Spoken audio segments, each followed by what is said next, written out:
Hello, how are you? Happy Thursday, September 5, The Coming of the Son of Man is the title for today. And it is a tremendous privilege for me to study the Bible with you.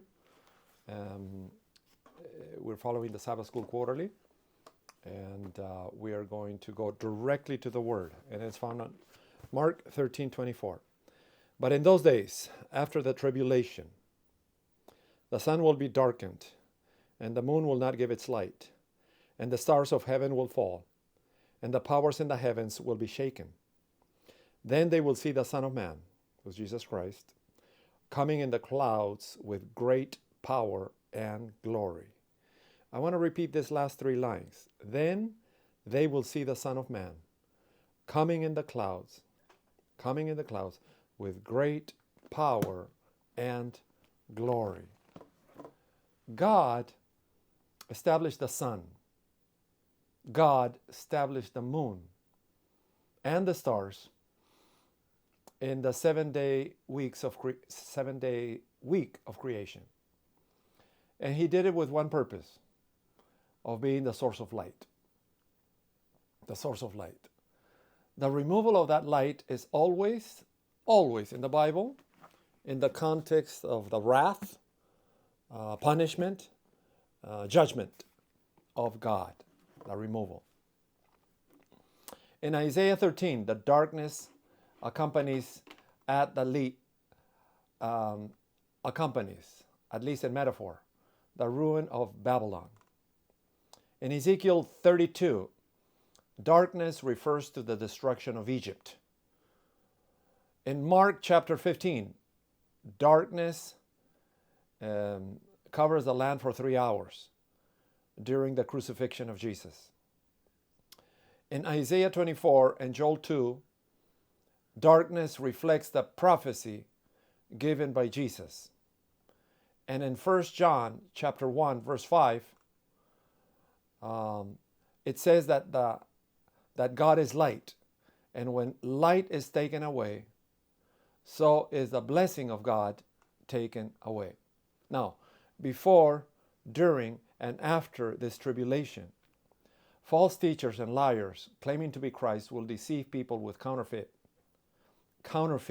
miracles. Jesus' return will be much more powerful. Luke adds, and on the earth distress of nations, in perplexity because of the roaring of the sea and the waves, people fainting with fear and with foreboding of what is coming in the world. Despite the warnings of God's word and the testimonies of the 144,000 who are going to be speaking the truth and evangelizing the world, and the two witnesses, people on earth won't understand what is happening. Judgment is upon them, because Jesus is coming with a reward. How can he reward a group of people that have been judged? So Jesus is coming to give the reward. I want to finish with a very favorite story of mine, and it is the tugging of the war. This is the story of Francisco, an 8th grader, 250 pounds. This is the story that took place in Campo Sable in the 70s in Michigan. This story was told, and I heard it first from the horse's mouth, one of the children. His name is H.M.S. Richards Jr. When he came to Andrews University, I heard it firsthand from H.M.S. Richards Jr., not the father, but the son. During the last week of summer day camp in 1978, this incident really marked my life.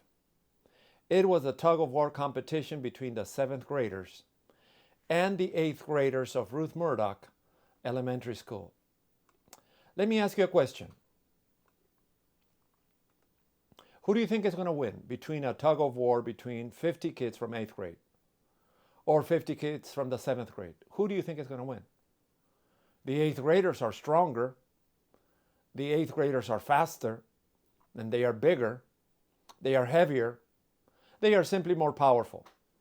I don't think the 7th graders have a chance. They are smaller, slower, thinner. However, here's a big however of the story. The seventh graders, the smaller kids, had Francisco. A 250 pound, 6 feet tall, overdeveloped young man. He would guarantee their victory. All they needed to do is tie up a rope around his waist and push him backwards. The leader of the group of the seventh graders, the class presidents, had a little conversation with Francisco. Are you sure you want to be in this competition? Francisco says, yes, smiling. Can you make sure to be here on Friday at 9 a.m.? Yes, I will. So they tell him, be there or be square. He says, yes, sir. Now, every class has a small kid. Every class has a small one. Well, the seventh graders had Carlitos. And the president goes to Carlitos. Hey, Carlitos, do you want to participate in the tug of war? Yes, please. Can you follow one assignment? Yes. I will do anything for the class. Are you sure? Yes, says Carlitos. All you need to do is make sure that Francisco's here.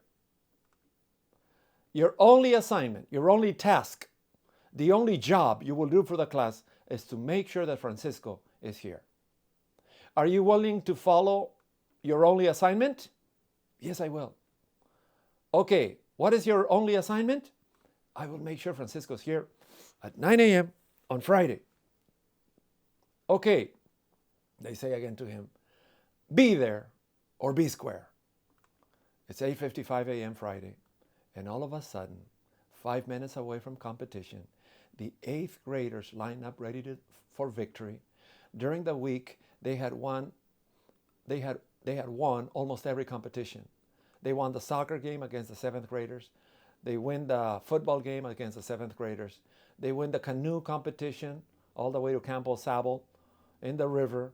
Every single sport. And now the final competition was going to take place in 5 minutes. The seventh graders line up ready for defeat. They look at one another, and Francisco is not there. And they start bickering. We're going to lose. And they yell at Carlitos, where is Francisco? Oh, I don't know. I forgot.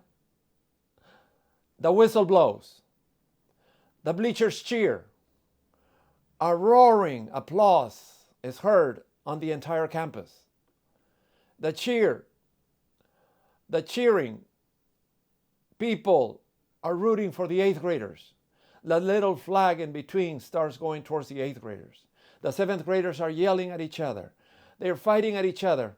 They're bickering with one another. And the more they bicker, the more they lose. And the little flag 3 feet away from the line starts going towards the eighth graders inch by inch. And the eighth graders are singing prematurely, but they are singing confidently, obnoxiously. Queen, we are the champions, my friend. They haven't won, but they are singing and they are pulling, and the flag is going towards inch by inch, 1 foot, 2 feet, 2.5. They haven't won it, but they are singing. We are the champions, my friend. We are the champions until the end. The seventh graders are crying, and they're expletive, cursing and swearing. Carlitos, and the more they fight, the more they lose. Carlitos, your only assignment was to make sure that Francisco was here. What happened to you? It was your only assignment. You are, adjective number 1. You are, adjective number 2. Expletive number 1, expletive number 2. When all of a sudden,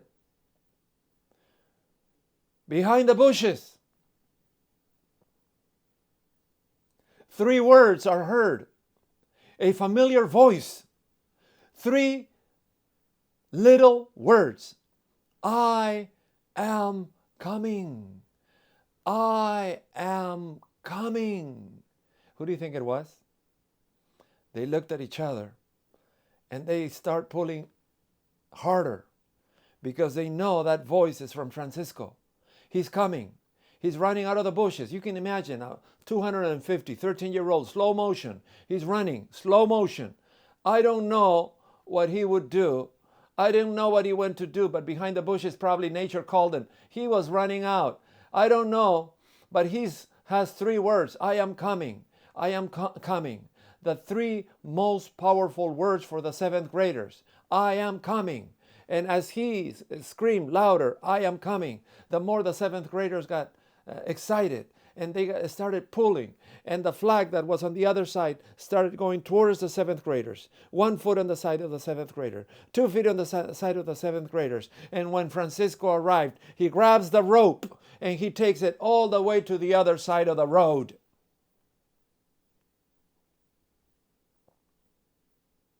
They won the tug of war. I don't know who I'm preaching to right now.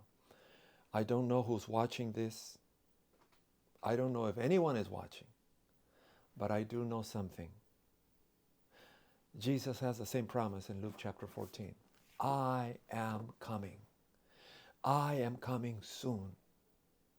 Watch, I come quickly, and my reward is with me. He who has an ear, let him hear what the Spirit saith unto the churches. Jesus is coming, and when he comes to this world, he will take you and me, not to the other side of the road. He will take you and me to the other side of the universe to live with him forever in heaven. May God bless you, and I will see you tomorrow. I'm going home.